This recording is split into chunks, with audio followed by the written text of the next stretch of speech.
Nessa aula eu vou te falar sobre as lesões de joelho. Só para relembrar, eu vou te falar algumas coisas de biomecânica aqui. Como eu falei nas outras aulas, por exemplo, a aterrissagem está muito distante do tronco, tem que olhar para a impulsão. E eu não vou te ensinar a cuidar disso nessa aula, porque eu ensinei lá no módulo 2 de biomecânica, senão a gente vai ficar repetindo a vida inteira aqui. Então, se eu falei alguma coisa de biomecânica, por exemplo, na aula anterior que eu falei que é importante cuidar da extensão de quadril na impulsão, você ficou, puxa, como que eu cuido disso? Volta lá na aula de impulsão do módulo 2 e veja a ideia, tá bom? Eu quero começar falando sobre a dor fêmuro-patelar, que é uma das dores mais comuns em corredores e é uma lesão muito frequente também na população em geral. Isso que eu falei é o nome errado, não é uma lesão. A dor fêmuro-patelar, por definição da Associação Internacional para Estudo da Dor, é uma dor crônica primária. O que isso significa? Uma lesão no joelho, se ela permanece por muito tempo, se a pessoa ficar com dor por muito tempo, ela pode se tornar uma dor crônica, que nesse caso é uma dor crônica secundária. Na dor crônica o que acontece é que o problema não é mais a lesão, a dor não é mais um sintoma de uma lesão, a dor é o problema em si. O processamento da dor, a experiência de dor é o problema, não exatamente a lesão no tecido. A dor femoropatelar, por definição, é uma dor crônica primária, então não tem lesão.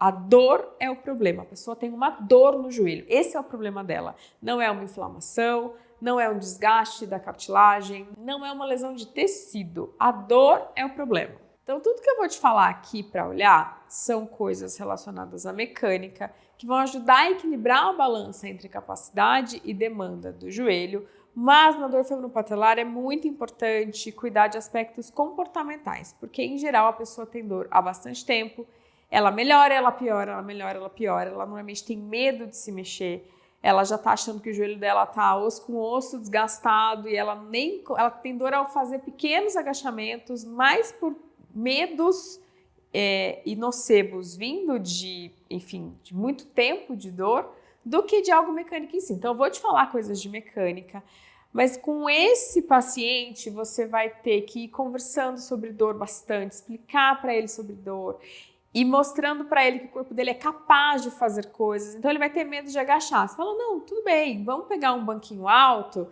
e só sentar e levantar. Mudar um pouco o contexto, por exemplo, de um agachamento. E ir muito aos poucos, ir com calma.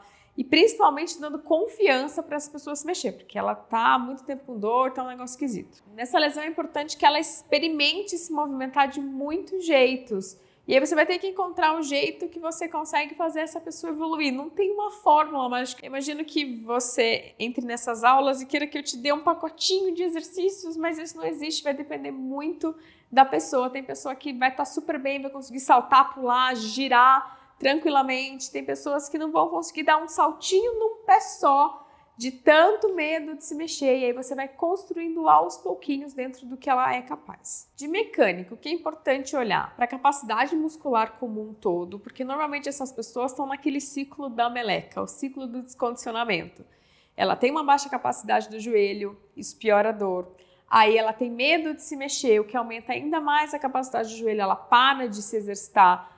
Essa falta de capacidade aumenta mais a dor faz ela se mexer ainda menos e aumenta a falta de capacidade e fica esse ciclo da meleca. Portanto, aqui você não é fortalecer quadríceps, fortalecer glúteo, é botar a pessoa para se mexer. Isso é até interessante que para dores no joelho teve moda, né, de músculo. Então teve a moda do vasto medial oblíquo, que tinha que fortalecer vasto medial oblíquo.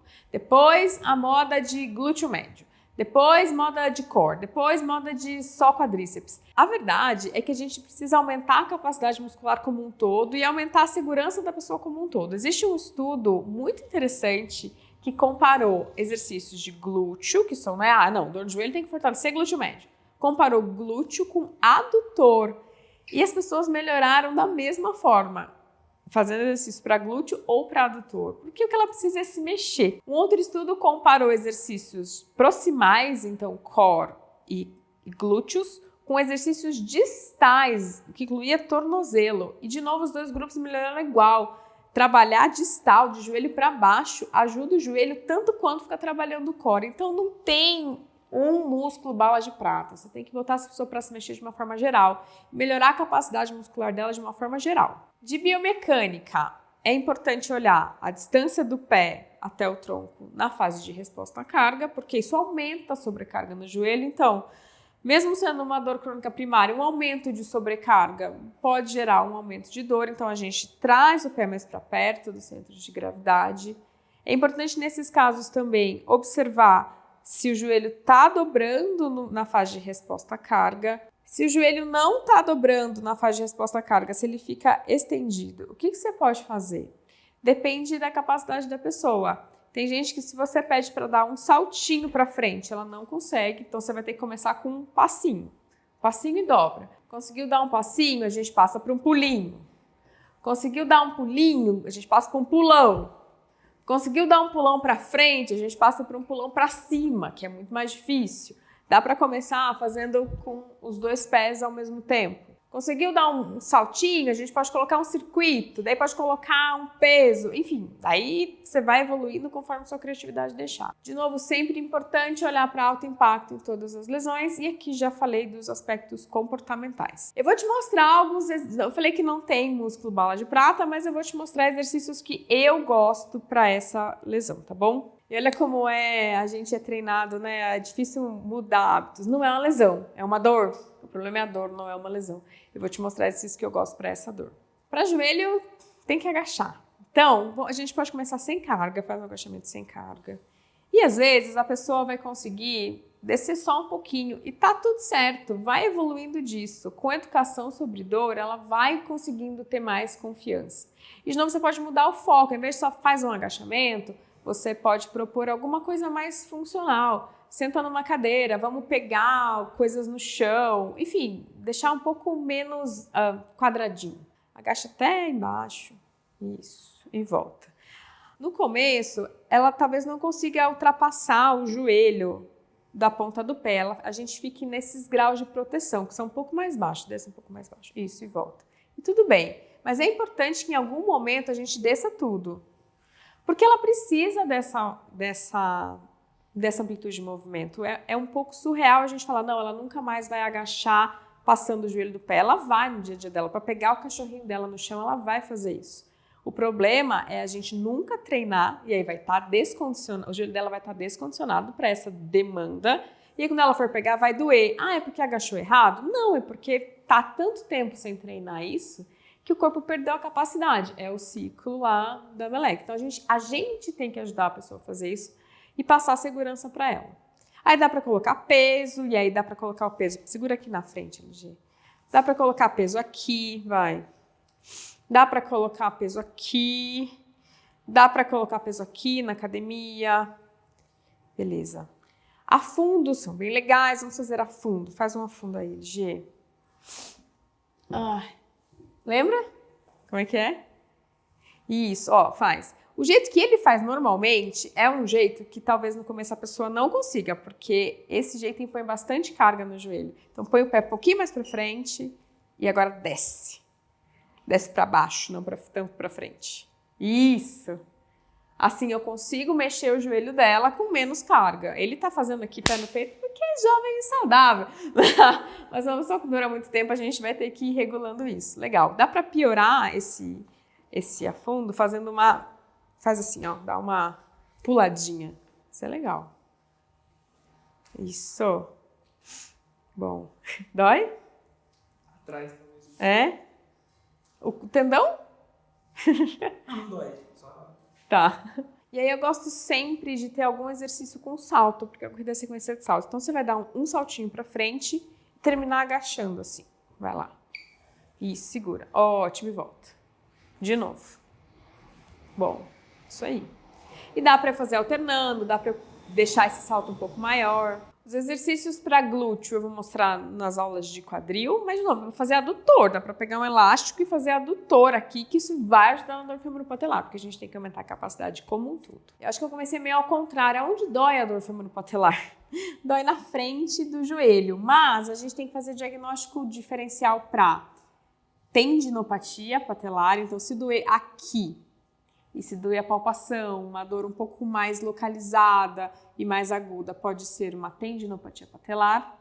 Se dói dos ladinhos aqui, pode ser rofite, que é inflamação na gordura de Hoffa. Se dói aqui dos lados e atrás da patela, pode ser condropatia, mas também pode ser dor femoropatelar. A dor femoropatelar é um diagnóstico de exclusão. Então, se não há nenhuma característica de lesão muito aguda, a gente dá o diagnóstico de dor femoropatelar. Tá, e se tá doendo o tendão, o que muda? Muda muito pouco. Você vai construir carga nesse tendão da mesma forma que a gente olhou para o tendão de Aquiles. Então vai começar com um agachamento pequeno, vai aumentar para afundo, vai colocar peso no afundo, vai construindo carga. De biomecânica, vai olhar para todos esses pontos, para todas essas outras lesões, vai olhar para todos esses pontos. Uma coisa que eu não falei, eu acho, pode ser que ao invés de não flexionar o joelho no meio da passada, a pessoa caia demais, ela tem um alto tempo de contato. Como a gente resolve isso? Está lá na aula de faixa de resposta à carga. A gente pode trabalhar os antigravitários, então trabalhar glúteo, trabalhar core, com prancha, a prancha lateral, pedir para a pessoa crescer o corpo e aumentar a cadência. Tudo isso está lá na aula de faixa de resposta à carga. Uma outra dor possível de acontecer no joelho é pata de ganso, que são os 3 tendões que vêm aqui. Normalmente pata de ganso dói bem aqui. Como é que trata? Do mesmo jeito que outras tendinopatias. A gente vai construir carga com agachamento. A gente pode usar também exercícios de adução e flexão por causa da localização desses músculos. E olha que interessante, adutor trabalha em agachamento, viu? Bastante. Se colocar um eletromiógrafo no adutor, o adutor está trabalhando no agachamento. Então, é muito parecido, gente. E essa parte de exercício. O complexo é você cuidar do sistema complexo. É você conseguir conversar com a pessoa para ela reduzir a demanda, é você conseguir manter ela sã enquanto ela está com redução de demanda, é você conseguir entender, cuidar do medo dela, fazer ela se mexer com menos medo, é você conseguir se comunicar sem nocebo. Essa é a parte mais difícil. Exercício é exercício, a gente sabe fazer.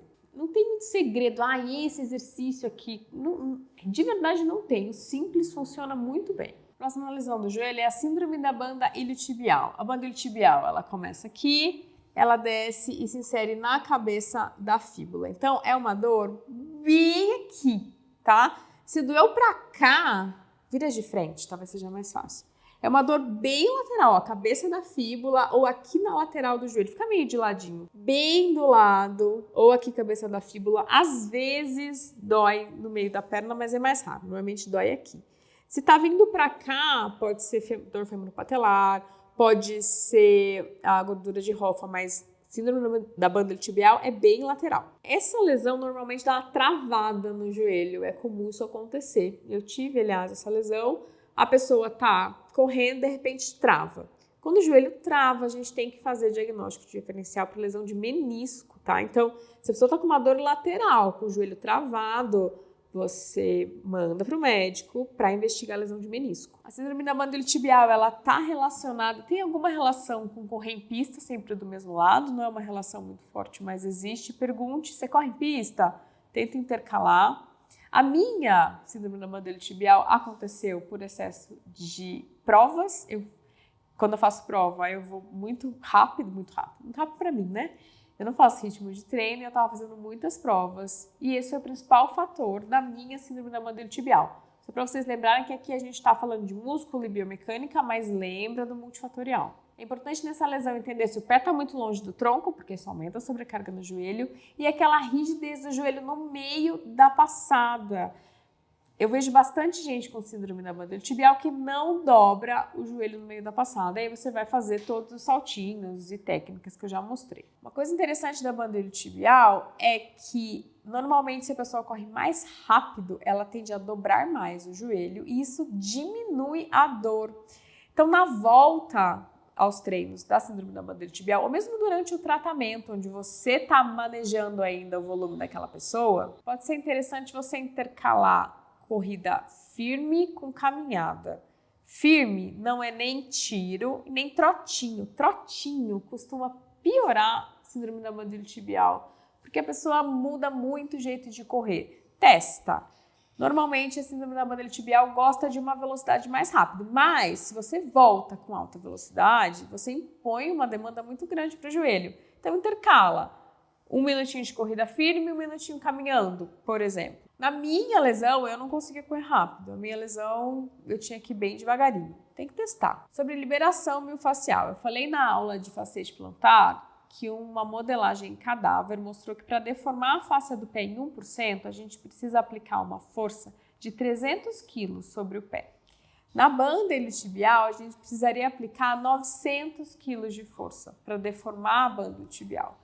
Então, não existe muito liberar a banda, liberar essa fáscia. Isso não significa que usar rolo e guns e massagens não sejam indicados. São técnicas indicadas, porém, talvez elas não funcionem do jeito que a gente imagine. Toda mobilização com massagem, com rolo, diminui a dor. Então, é legal fazer para a pessoa conseguir fazer os exercícios, para ela conseguir voltar aos treinos. É válido, mas não é exatamente uma liberação da face, então não é essencial. Você pode pedir algum tipo de alongamento, pensando também em diminuição da dor. Então, ó, joga a perna aqui para trás. A gente vai alongar essa perna, tá? E vai com a mão lá no outro pé. E sente puxar? Tá. Volta. Eu não conseguia fazer isso. Quando eu fazia isso, eu sentia muita dor. Como o alongamento não é essencial, é essencial a gente ir aumentando a capacidade do joelho, como? Com exercícios e manejando a demanda, fazendo a pessoa voltar aos pouquinhos. Eu não fazia e estava tudo certo. Eu queria voltar numa coisa da síndrome da banda iliotibial, acho que eu fui, voltei. Mas eu gosto muito, para a banda iliotibial, de exercícios que desafiem o corpo no plano frontal. Então, por exemplo, agacha aqui e sobe. Isso. A gente vai trabalhar glúteo, desafiando ele a manter uma estabilidade aqui no plano frontal. Para a síndrome da banda iliotibial, assim como para todas as lesões de joelho, gente, é isso. É trabalhar quadríceps, trabalhar glúteo máximo, glúteo médio, é dar capacidade geral para o corpo. Para essa patologia especificamente, eu gosto bastante de trabalhar o glúteo médio. Deita aqui de ladinho. Um dos exercícios que mais trabalham glúteo médio é a ostra, o clamshell. Então, você vai ficar com os pés aqui, levanta o joelho, mantém os pés juntos, levanta o joelho. Aqui, ó, levanta aqui. Isso, assim. Sem girar. Você tá com o glúteo médio que tá... Olha, gente, não consigo. Ele tá com dificuldade. Lembra, ele tem grau 4 de força. Então, a gente pode começar com um elástico um pouquinho mais leve com ele. Ou sem elástico, usando força da mão. Relaxa. LG, você tá muito fraquinho de glúteo, menino. E, de novo, eu gosto de sempre colocar saltos, e aí saltos que desafiem a estabilidade nesse plano. Então, a gente pode, por exemplo, deixa eu tirar aqui, fazer aquele mesmo salto na diagonal, terminando com sustentação da pelve. Isso, bom. Isso aí. Beleza. Ainda no joelho, vamos falar de posterior de coxa distal. Então, isquiotibiais distal. Pode doer aqui, pode doer aqui. Se a dor é bem central aqui, é importante investigar se há algum cisto de Baker roto, principalmente se a dor é muito aguda. Porque aqui no meio não tem muito músculo, tem a fossa poplítea. Aí tem o músculo poplíteo. Se a dor é bem aqui no meio não tem os tendões dos isquiotibiais. Aqui no meio é fossa poplítea. É legal investigar se tem algum cisto de Baker roto. É bem raro dor aqui. Tem que investigar menisco se for dor aqui. Tem uma tal de tendinite de poplíteo. Pra mim isso é lenda, gente. Sério, o poplíteo é um músculo tão... Eu não sei. Dificilmente eu dou bola por esse tal desse poplíteo. Mas aí é uma prática clínica minha. Se achar uma evidência boa, fica à vontade para me escrever. Normalmente dói mais na lateral. E se é aqui no meio, é importante investigar alguma coisa mais estrutural. A principal função do posterior de coxa na corrida é frear o pé aqui no final do balanço. Se a gente não tem posterior, a gente vai chutar o pé. Então, a principal ação de posterior é excêntrica. O posterior de coxa sofre mais em treino de tiro. É muito importante perguntar como está a periodização de treino desse corredor. Será que ele está fazendo muito treino de tiro? Será que ele está fazendo tiro mais numa velocidade maior do que ele aguenta? Isso é bem importante. E entender se o pé está distante do tronco.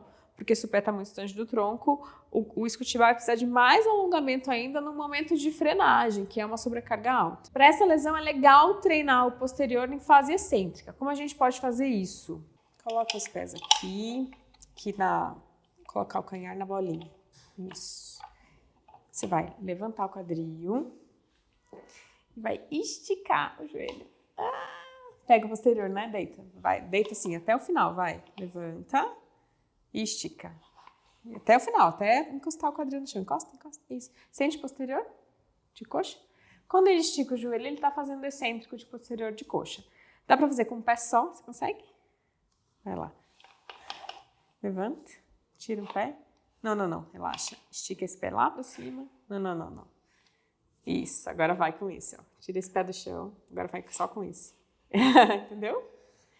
É difícil, é bem pesado. Cuidado, tá? É pesado. Se a pessoa tiver com lesão muscular de posterior de coxa, você vai começar com muita cautela. Primeiro você vai cuidar do tecido, dar um tempo de repouso, fazer a aplicação de laser para cicatrizar. Vai começar com exercícios mais isométricos. Depois você vai para o excêntrico. O excêntrico é o mais difícil, tá? Já estou começando aqui com o mais difícil, pensando num corredor que já está com uma alta demanda. Se você não tem essa rodinha, dá para fazer no chão com um paninho que escorrega. Dá para fazer com bola também. Sobe aqui, coloca o pé na bola, o pé. Isso. Pode apoiar a mão no chão, levanta o quadril e estica. Isso. E volta. Esse é um exemplo. Você pode fazer num pé só. Isso. Tá bom, pode abaixar. Pode relaxar. Comecei do mais difícil para o mais fácil, tá? Aquela rodinha é mais difícil, né? Esse aqui é um pouco mais fácil, tem um mais fácil ainda. Que é aqui, pé na cadeira. Coloca o pé aqui. Um pé só. Levanta o quadril. Isso. Fica um pouquinho mais perto. Isso, assim. Deixa eu ver você. Vai lá. Isso. Sente pegar um pouquinho. Desce até o chão. Isso. Bom. Ótimo. Se você precisar também aumentar a capacidade desse músculo sem ser de forma excêntrica, de forma concêntrica, caneleirinha, isso aqui já tá ótimo, tá? Eu vou falar de dor na região proximal de posterior de coxa na aula de quadril. Então, joelho, cobrimos as lesões mais comuns. De novo, é aumentar a capacidade como um todo, é olhar para a balança de capacidade e demanda, é dar de novo condicionamento para essa pessoa sem medo. E para joelho, especificamente em biomecânica, cuidar da distância do pé até o tronco, do impacto.